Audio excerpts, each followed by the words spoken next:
সবাইকে good morning. কেমন আছেন সবাই? আর একটা নতুন ব্লগে সবাইকে স্বাগত জানাই।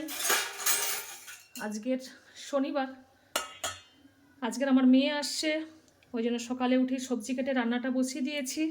এই যে পটল ভাজা করব, উচ্ছে আলু ভাজা করব, একটা চচ্চড়ি বানাবো, মূলা, বিনস, কচু, আলু, কফি ডাঁটা দিয়ে আলু পোস্ত করব, জলপাইয়ের চাটনি করব, ফুলকপি ভাজা করব, ডাল করব, পরিমাণ মতো হলুদ আর পরিমাণ মতো লবণ দিয়ে ফুলকপিটাকে একটু সিদ্ধ করে নেব। আর এর সকাল থেকে ভালোই হাওয়া দিয়েছে আর ভালোই ঠান্ডাও পড়েছে।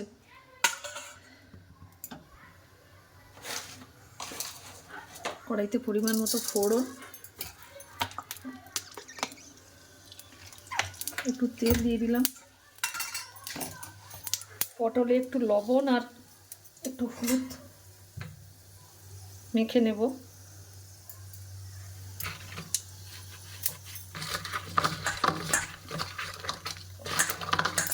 শীতকাল আমার এত ভালো লাগে, আমার খুব প্রিয়। আগে একটু চাটনিটা বানিয়ে নেব।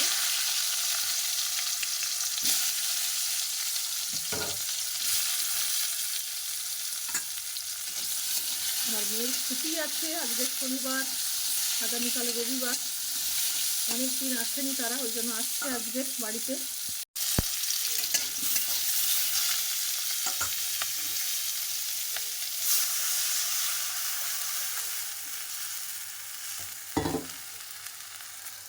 এই পাঁপড়টা নিয়ে এসেছিলাম দারিংবাড়ি থেকে, ওখানে মন্দিরে খেয়েছিলাম। এই যে তিলের পাঁপড়,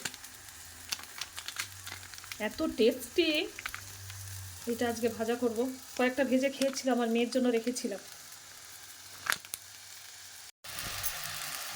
পরিমাণ মতো লবণ, একটু হলুদ দিয়ে দেব।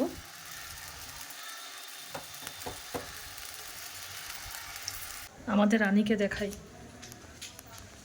এই যে মাঠে বাচ্চারা সব খেলা করছে, রানী এই যে বসে বসে দেখছে। এখানে বাচ্চাগুলো সব পরীক্ষা হয়ে গেছে, সব খেলছে মাঠে। ও বাবা, রানী আবার শুয়ে পড়েছে। খেলা দেখো, এখানে বসে বসে শুয়ে শুয়ে খেলা দেখো। আজকের বেশ হাওয়াও দিচ্ছে, ঠান্ডাও পড়েছে বেশ ভালো।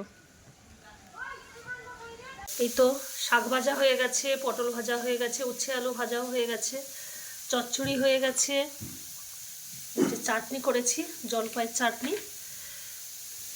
একপাশে ফুলকপি ভাজা হচ্ছে আর একপাশে ডাল হচ্ছে। এখন 11:30 বাজে, ওরা 12:30 একটা নাগাদ পৌঁছে যাবে।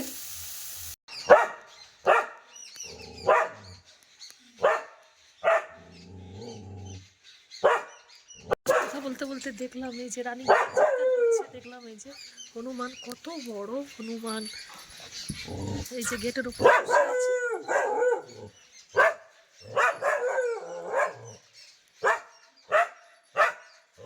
প্রায় 15-22 দিন আগে দেখেছিলাম দুটো এসেছিল, আজকে একটা দেখতে পাচ্ছি। রানী এই যে চিৎকার করছে। কে এসেছে রানী? ওই তো বসে আছে।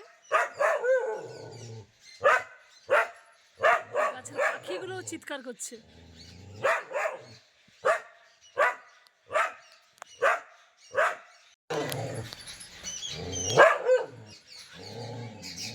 ওই চলে গেল রাস্তা দিয়ে, ওই চলে গেছে অনেকটা দূরে, দেখতে পাচ্ছি এখান থেকে। ওই বসে আছে রাস্তার উপরে।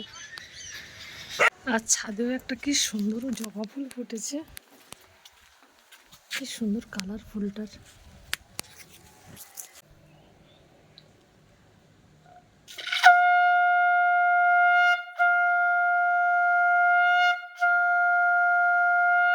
এই তো ভাত টাত খাওয়ার পরে আমরা রৌদ্রতে বসে গল্প করছি। আমার বাড়ির সামনের মাঠ, ওখানে খুব সুন্দর রৌদ্র লেগেছে। আর অনেক দিন পরে আমার মেয়ের সঙ্গে দেখা। আমার এক বাড়ির সামনের প্রতিবেশী কাকিমা সম্পর্কে হয়, অনেক দিন পরে ওদের দুজনের সঙ্গে দেখা। এর শ্বশুরবাড়ি গল্প করছে, এর ছেলে মেয়েদের পড়াশোনা নিয়ে গল্পে ব্যস্ত।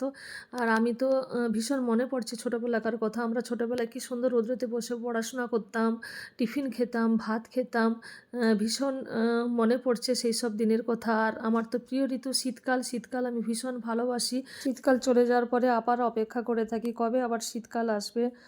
শীতের এই যে ফুল মেলা, নানা রকম পুলি পিঠে, এগুলোকে খুব মিস করি। আমাদের রানীটা কোথায়? রানীর বেল্ট কোথায়? তোমার বেল্ট কোথায়?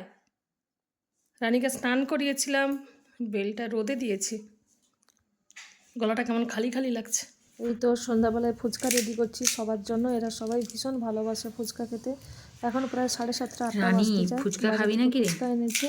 আর খেয়ে দেখলাম আলু সেদ্ধতে একটু লবণ কম হয়েছে, আর টক জলে একটু লবণ কম হয়েছে, দুটোতে একটু লবণ দিয়ে দেখলাম ঠিক আছে।